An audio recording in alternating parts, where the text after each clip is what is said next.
Shalom, salam sejahtera bagi kita semua. Perkenalkan nama saya Melani Revonalatu Teresa, NPM 12114201210130. Kelas Keperawatan C, mata kuliah Ilmu Dasar Keperawatan, dosen pengampu Ibu Grace Wakano, Escape MCAP. Program studi Ilmu Keperawatan, Fakultas Kesehatan, Universitas Kristen Indonesia, Maluku tahun 2021. Di saat ini kita akan membahas tentang anatomi fisiologi manusia sistem saraf. Berikut ini adalah gambar anatomi fisiologi tubuh manusia sistem saraf. Pengertian: sistem saraf merupakan suatu struktur yang terdiri dari komponen-komponen sel saraf atau neuron. Sistem saraf dibentuk oleh jaringan saraf. Sel pembentuk jaringan saraf yaitu 1. Sel saraf atau neuron berfungsi menghantarkan dan memproses informasi, menjalankan fungsi sistem saraf seperti mengingat, berpikir, dan mengontrol semua aktivitas tubuh. Kedua, sel menunjang atau neuroglia atau sel gila berfungsi memberi support, melindungi, merawat, dan fungsi dan mempertahankan cairan di keliling neuron. Berikut fungsi. Secara umum, sistem saraf manusia memiliki beberapa fungsi. Fungsi tersebut adalah 1. Mengumpulkan informasi ke dalam dan luar tubuh. 2. Mengirimkan informasi ke otak dan sumsum tua belakang. Ketiga, memproses informasi di otak dan sumsum tua belakang. Yang keempat, mengirimkan informasi ke otot, kelenjar, dan organ sehingga dapat merespon dengan tepat.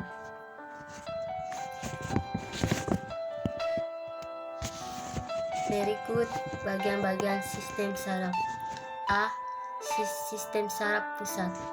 Sistem saraf pusat berfungsi menerima informasi dari semua area tubuh dan kemudian mengkoordinasikan semua arus lalu lintas tersebut untuk menghasilkan respon tubuh.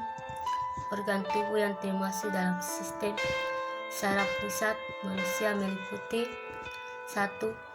Otak besar atau cerebrum.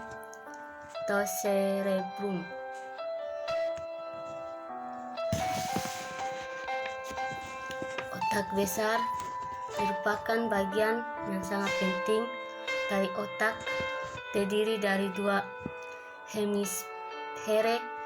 Otak besar memiliki berat 83% dari total berat otak.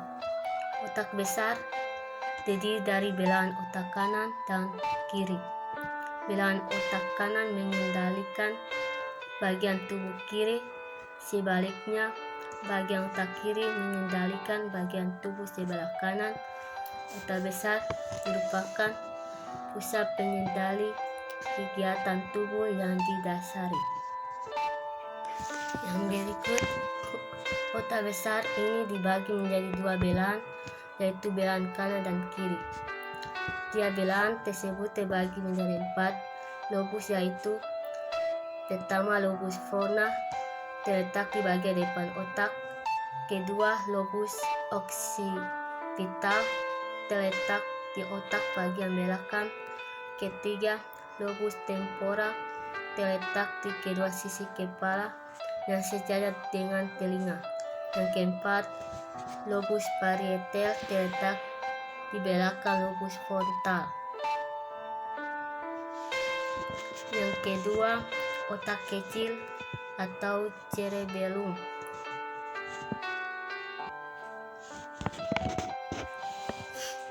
Otak kecil terletak di belakang kepala.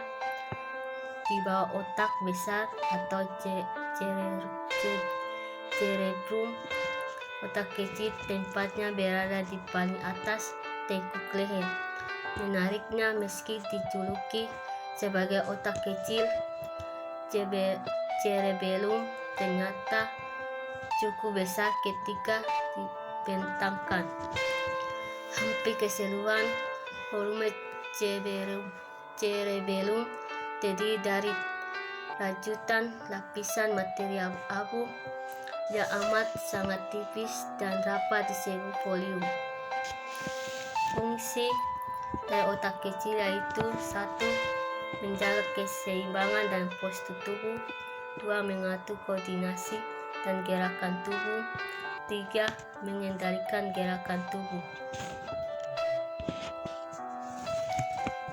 Yang ketiga, batang otak. Batang otak adalah seikat jaringan saraf di dasar otak. Batang otak merupakan struktur pada bagian posterior belakang otak. Fungsinya sebagai stasiun pemancar yang menghubungkan otak besar ke saraf tua belakang, serta mengirim dan menerima pesan antara berbagai bagian tubuh dan otak.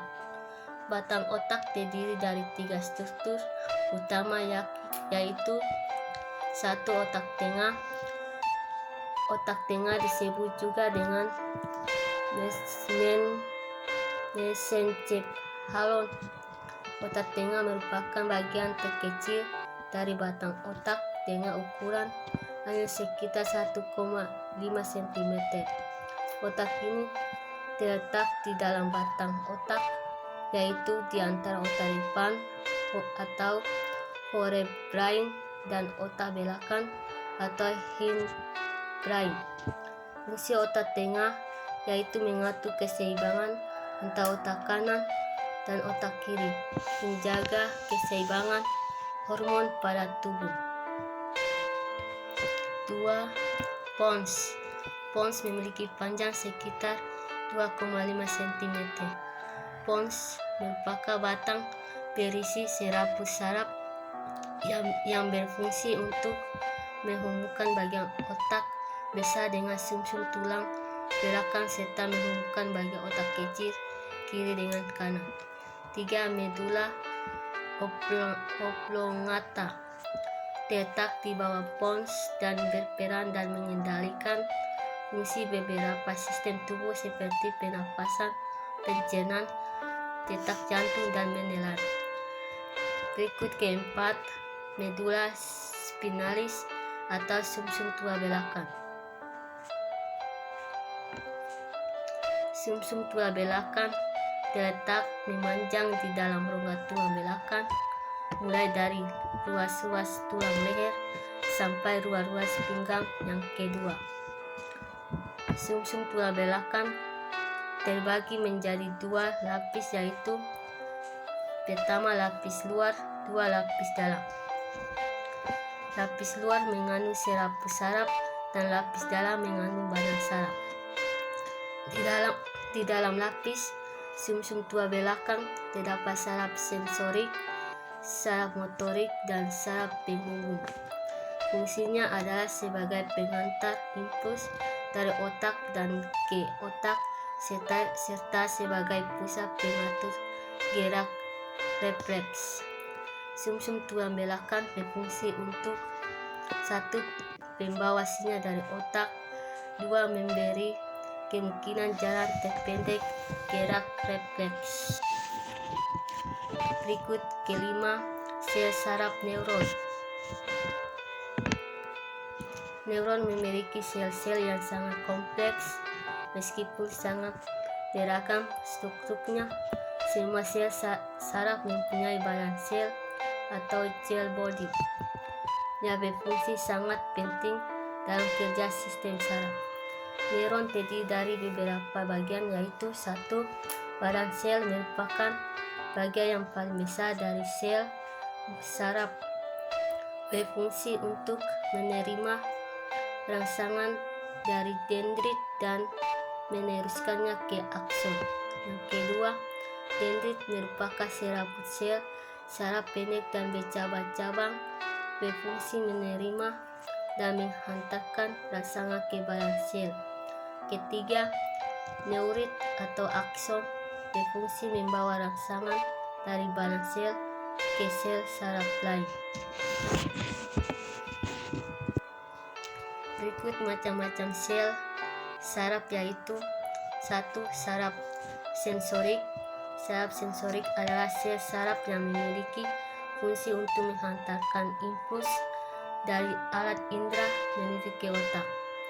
2. Saraf motorik memiliki fungsi untuk membawa impuls dari otak atau sumsum tulang belakang menuju efektor atau otot kelenjar dalam tubuh. Yang ketiga, saraf konektor merupakan neuron berputar banyak yang memiliki dendrit dan akson banyak. Saraf konektor memiliki fungsi meneruskan rangsangan dari neuron sensorik ke neuron motorik. Yang keenam, sistem saraf tepi. Sistem saraf tepi merupakan kumpulan saraf lanjutan dari otak dan spinal cord. Sel-sel saraf ini membawa impuls dari dan ke arah pusat. Saraf tepi berfungsi menghubungkan respon sistem saraf pusat ke organ tubuh dan bagian lainnya di tubuh. Dalam beberapa kasus, saraf ini sangat kecil, tetapi beberapa ikatan saraf ada yang bentuknya besar dan dapat dilihat jelas oleh mata. Sistem saraf yang termasuk saraf tepi yaitu A. Sistem saraf somatik. Sistem saraf somatik terdiri dari 12 pasang saraf kranial dan 31 pasang saraf spinal. Proses pada saraf somatik dipengaruhi oleh kesadaran. Sistem saraf somatik terdiri atas 1. Saraf kranial atau saraf otak. 12 pasang saraf kranial muncul dari berbagai bagian batang otak. Fungsinya dalam mengumpulkan dan menghubungkan informasi dari otak ke bagian tubuh lain, terutama kepala dan leher. Yang kedua, saraf spinal. Ada 31 pasang saraf spinal dirawat dari koda melalui radix dorsal atau posterior dan ventral anterior. Fungsinya membawa sinyal atau informasi dari otak ke otak dan organ tubuh tertentu. Informasi disampaikan ke otak, tangan, lengan, jari, tungkal, kaki, atau bagian tubuh lainnya untuk mengontrol gerak atau motorik. Berikut 7. Sistem saraf otonomi atau tak sadar. Sistem saraf otonom mengatur jaringan dan organ tubuh yang tidak didasari. Jaringan dan organ tubuh yang diatur oleh sistem saraf otonom adalah pembuluh darah dan jantung. Sistem saraf ini terbagi atas parasimpatik dan simpatik. Yang pertama, sistem saraf parasimpatik adalah saraf yang mengontrol homeostatis dan tubuh saat istirahat dan bertanggung jawab atas fungsi istirahat dan cemat tubuh. Kedua, sistem saraf simpatik mengontrol respons tubuh terhadap ancaman yang dirasakan dan bertanggung jawab atas respons lawan atau lari. Berikut penyakit pada sistem saraf. 1. Meningitis. Kedua, stroke.